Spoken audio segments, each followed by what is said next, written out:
Thanks a ton, Kurt. That was awesome. It was awesome as usual. Thank you so much, and for the kind words about the store. Our last reader tonight is somebody who I knew of longer than I've known, because I've known Joe Hoppe's poetry for a long time.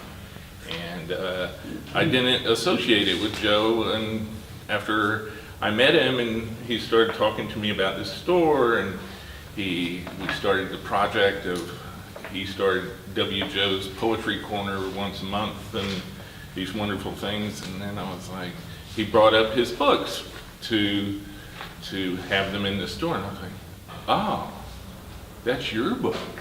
I was like, wow, is this, I'm slow sometimes, and, okay, and I was just totally stunned. Joe teaches at ACC. He teaches creative writing, and, just is a bundle of energy. He's been a poet for a long time, really gifted. He is just wonderful, and I really am glad to have him here to help us celebrate our first birthday.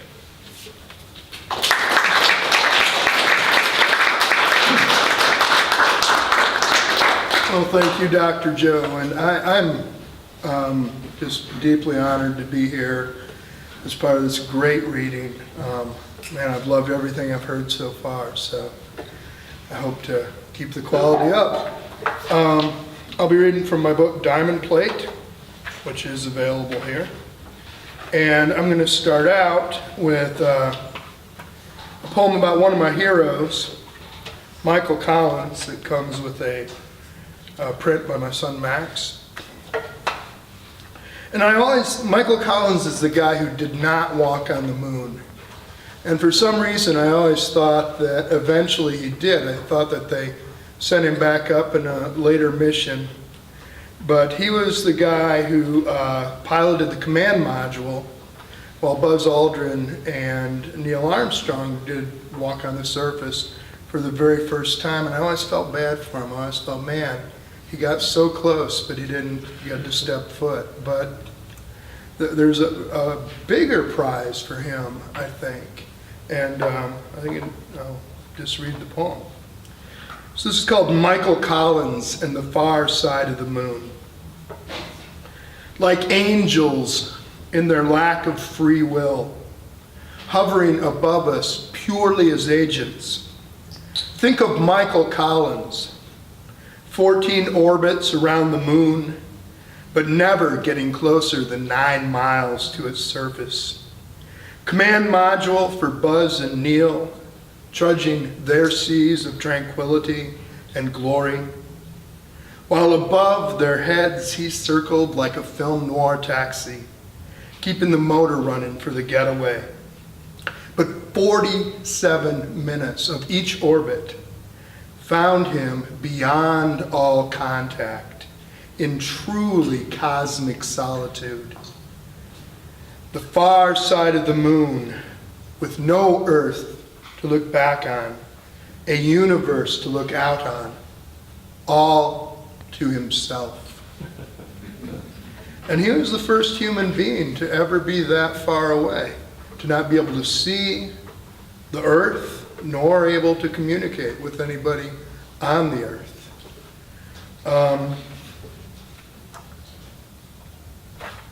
So I've been being killed by the ragweed lately, and this is one of my allergy poems. It's called Werewolf.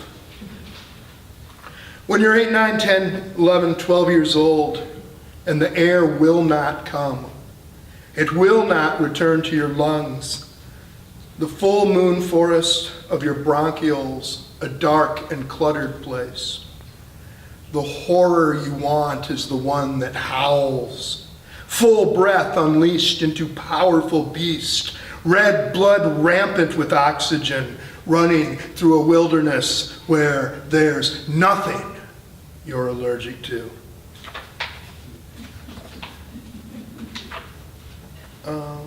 This is a goofy one that I translated from the Japanese. called Old and at Home on a Saturday Night. First I wrote it in the Japanese, then I translated it. I'm lying to you. But it's from Basho's era. The neighborhood dogs, so noisy, relentless, my ornery adolescent, will you please stop barking? His brand new mohawk bristles, push broom across the patio, unable to separate moonlight from concrete.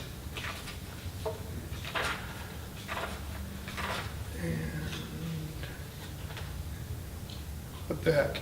Okay, this is called Garbage Truck Aubade because I wanted to be pretentious.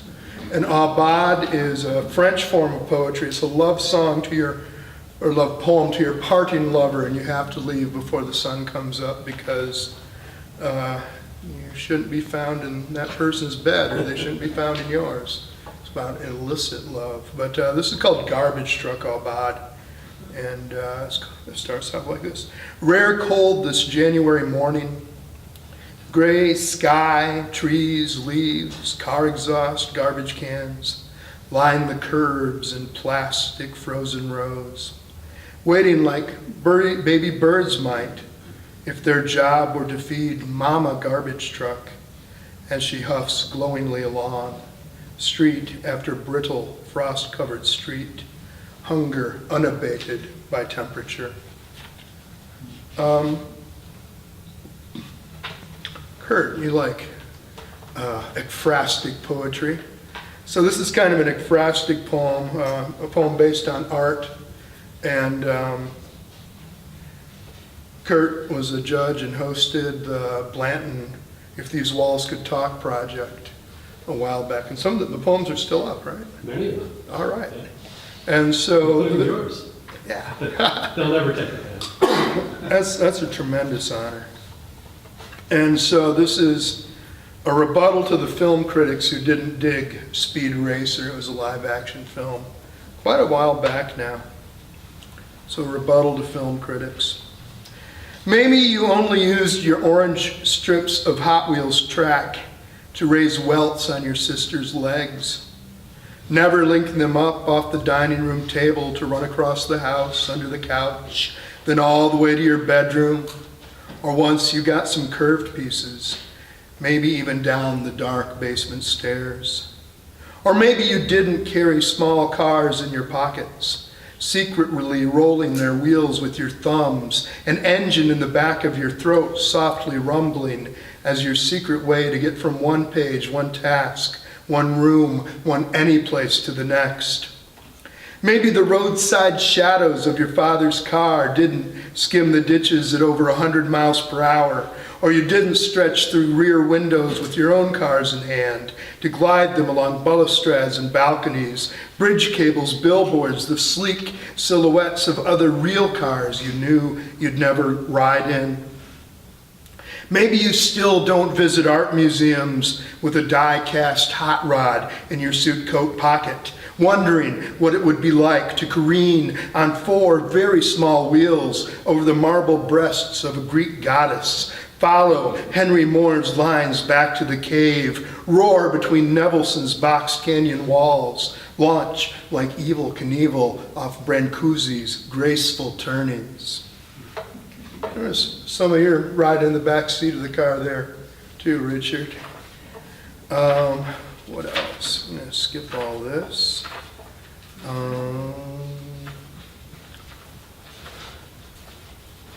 This was one.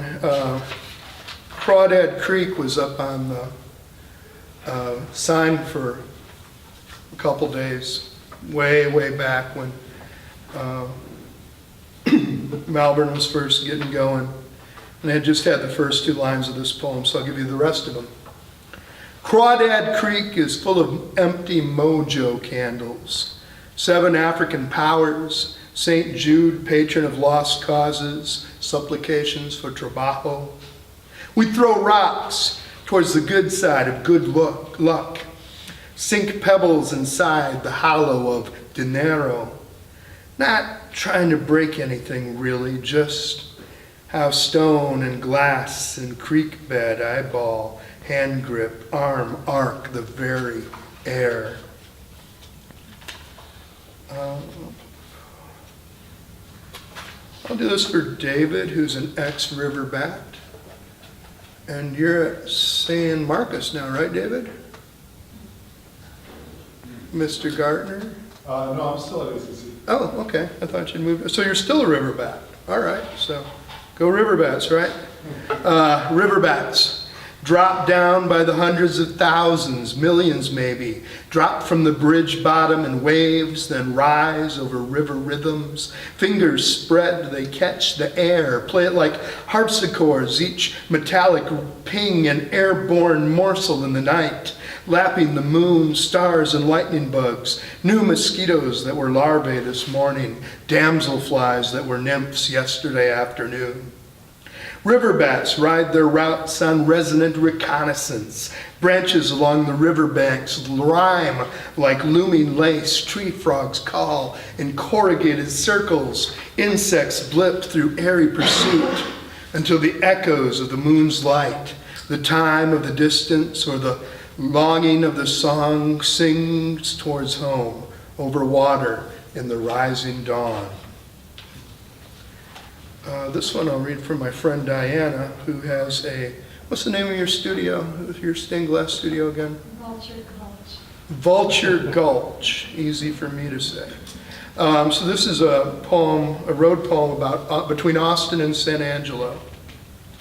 The Texas Department of Transportation meets budgetary constraints by ignoring roadkill. White stripes on mashed black pelts parallel the road commission's painted lines, as over the miles skunk scent oscillates between eye-watering and a faintly sexy musk, while stiff-legged deer carcasses are Bambi tragic, fluffy white tails collect road grime, and gaping rib cages beckon the raw red heads of turkey vultures. I've always worried about the buzzards getting enough sustenance to maintain themselves upon the air. Insistent on ornithological accuracy, Larry the Poet Laureate says that there is no bird called a buzzard. There aren't any buzzards in Spain either, so the conquistadors had to steal a word from the local. Zopilotes soar in Mexican skies. And this is also why in those Clint Eastwood westerns filmed in Spain, there's only crows hanging around the gallows. Okay, so two kind of car poems. This first one's called Buffalo Speedway, Houston, Texas, 1979. And it is a sonnet, but luckily it's unrecognizable as one if I read it correctly. Then never before 2 a.m, we'd take out our adolescent angst and our parents' Vista Cruisers, estate wagon safaris, our own Novas, Ramblers, Darts, maybe Mustangs. No, we were not the coolest. We knew our rides were lame, but we'd found the weedy tunnel that got us into the pits of the late, great, and abandoned Buffalo Speedway. Those cars we drove, mostly powered by a basic 6. Attempts at racing were beyond pointless. It was just about gathering the herd, thundering round and round, relentless, raising dust on that half-mile oval's dirt, until somebody crashed or we ran out of gas. So this next one is kind of occasional verse, because this was the weekend that they had the Day of the Drags at the Temple Dragway, but it was called off on account of rain. So next week you can go to see the Day of the Drags, which is American cars, 1963 and older, and it's a lot of fun. And addressing one of the actual concerns in the poem, they have now taken the distance down to 1/8 of a mile for safety considerations. But in 2008, they were still doing the full traditional quarter mile that drag strips do. So this is drag at the day of the drags, Little River Dragway, Temple, Texas, 2008. A quarter mile is a long way for a flathead, says a Texas voice behind me. Flat statement of fact for the blue and primer 32.5 window, trying to outrun the 64 Ford 351 Windsor with a chick behind the wheel. Look at that ponytail whipping around, says his buddy. This is the third time the duo has paired off, and the two old guys on the bleachers will admit that the girl can drive.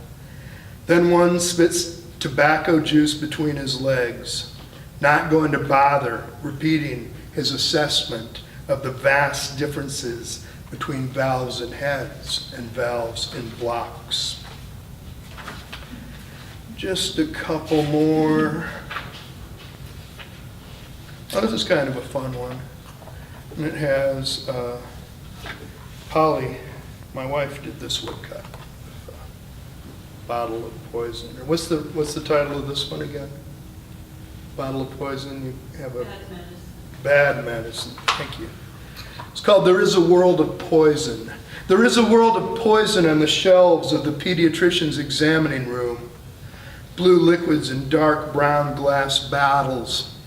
Big boy alone, 4 years old. I wait to see what I'll be given to swallow.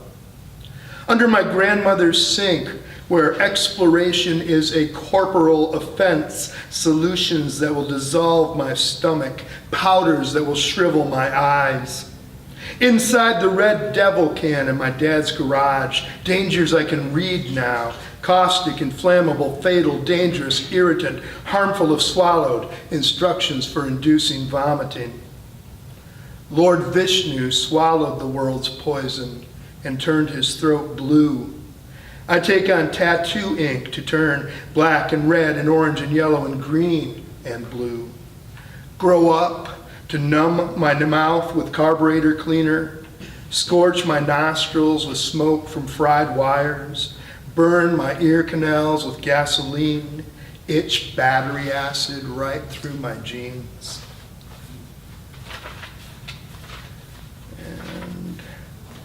Yeah, just got two more. So my standard story on this poem, it's called Freightliner West on I-40.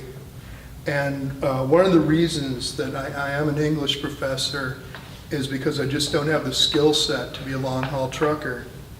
So, but I can still write poems about it.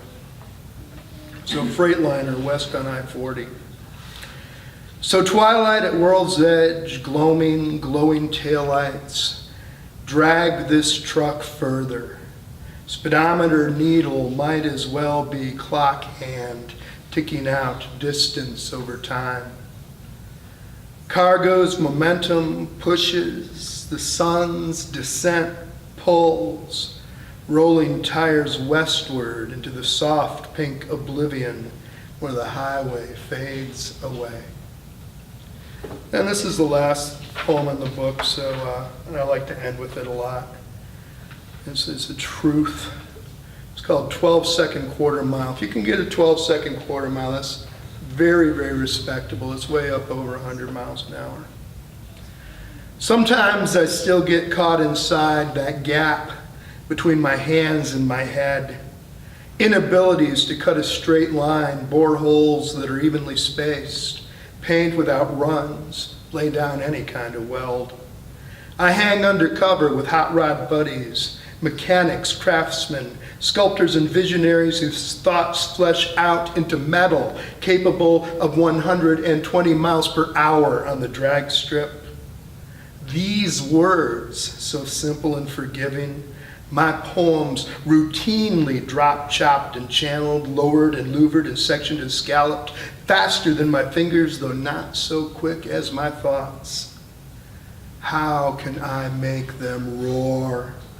To shake windows, smoke and peel out burning rubber clouds, shoot flames into the darkness, or even convey the time spent accumulating just the right accoutrements, grinding, sanding, sweet shaping tripping over my tongue and onto this paper every tool I've ever gathered